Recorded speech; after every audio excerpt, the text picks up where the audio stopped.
সাবধান, শুক্রবার ভুলে ওই 5টি কাজ করবেন না। আল্লাহ তার রাসূল এই সকল ব্যক্তিদের অভিশাপ করেছেন যারা জুমার দিনে এই 5টি কাজ করে।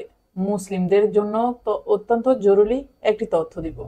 আজকে শুক্রবার মানে গরিবদের হজের দিন, কিন্তু আমরা এই দিন এমন কিছু ভুল করে ফেলি যা আমাদের পরকাল জীবনকে জাহান্নামের দিকে নিয়ে যাবে এবং প্রিয় নবীর শাফা থেকে বঞ্চিত করবে। অবশ্যই ভিডিওটি সম্পূর্ণ দেখবেন এবং সতর্ক হয়ে যাবেন। ভিডিওটি শেয়ার করে দিবেন যেন আপনার ও অন্যান্য মুসলিম ভাইরা ভুলেও জুমার দিনে এই কাজগুলো না করে। হয়তো আপনার একটি শেয়ারে একজন মানুষ ভুল থেকে হেদায়েতের পথে ফিরে আসতে পারে। মুসলিমদের কাছে একটি প্রশ্ন রাখতে চাই, আমাদের প্রিয় নবী হযরত মুহাম্মদ সাল্লাল্লাহু আলাইহি সাল্লাম কিবার জন্মগ্রহণ করেছেন? অবশ্যই কমেন্ট করে জানিয়ে দিবেন। তো চলুন বেশি কথা না বলে শুরু করি আজকের ভিডিওটি।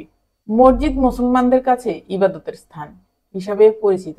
এরপরেও আমরা মসজিদে এমন কিছু কাজ করে থাকি যা মসজিদের পবিত্রতা নষ্ট করে।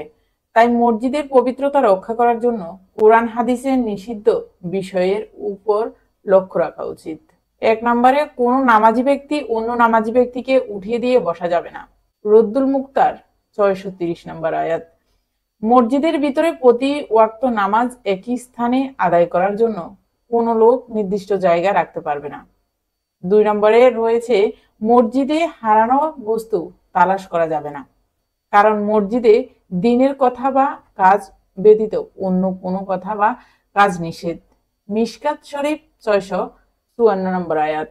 হযরত আবু হুরায়রা রাদিয়াল্লাহু আনহা বর্ণিত, রাসূল সাল্লাল্লাহু আলাইহি সাল্লাম বলেন, যখন তোমরা মসজিদে কারো হারানো জিনিসের খোঁজ খবর নিতে শুনবে, তখন তোমরা তাকে বলবে আল্লাহ যেন তোমাকে তা ফিরিয়ে না দেন, কেননা মসজিদ এসব কাজের জন্য নির্মিত হয়নি।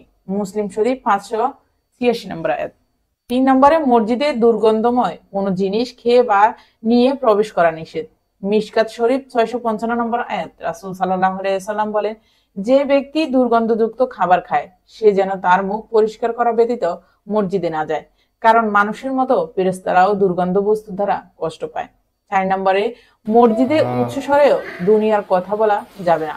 মিশকাত শরীফ 689 আয়াত। 5 নম্বরে, মসজিদে অপরাধের শাস্তি ও শাসন করা যাবে না। মিশকাত শরীফ 679 নম্বর আয়াত। এছাড়া রয়েছে মসজিদে রাজনৈতিক মিটিং করা, মসজিদে আদরের খিলাফ করা। রাসূল সাল্লাল্লাহু আলাইহি সাল্লাম মসজিদে বসে অশ্লীল কবিতা পাঠ করা এবং বেচাকেনা করতে নিষেধ করেছেন। সুনানে আবু দাউদ ও তিরমিজি। প্রিয় দর্শক, অবশ্যই এই বিষয়গুলো খেয়াল রাখবেন, মসজিদে আপনার দ্বারা যেন কেউ কষ্ট না পায়। মসজিদ হলো আল্লাহর ঘর। আমাদের অধিকাংশ মুসলিমরাই দিনের 5 ওয়াক্ত নামাজ আদায় না করলেও শুক্রবার জুমার দিন ঠিকই নামাজ আদায় করি, আর এই দিন এই ভুলগুলো সবাই করে থাকে। আল্লাহ আমাদের সবাইকে সঠিক বুঝ দান করার তৌফিক দান করুন। আমিন।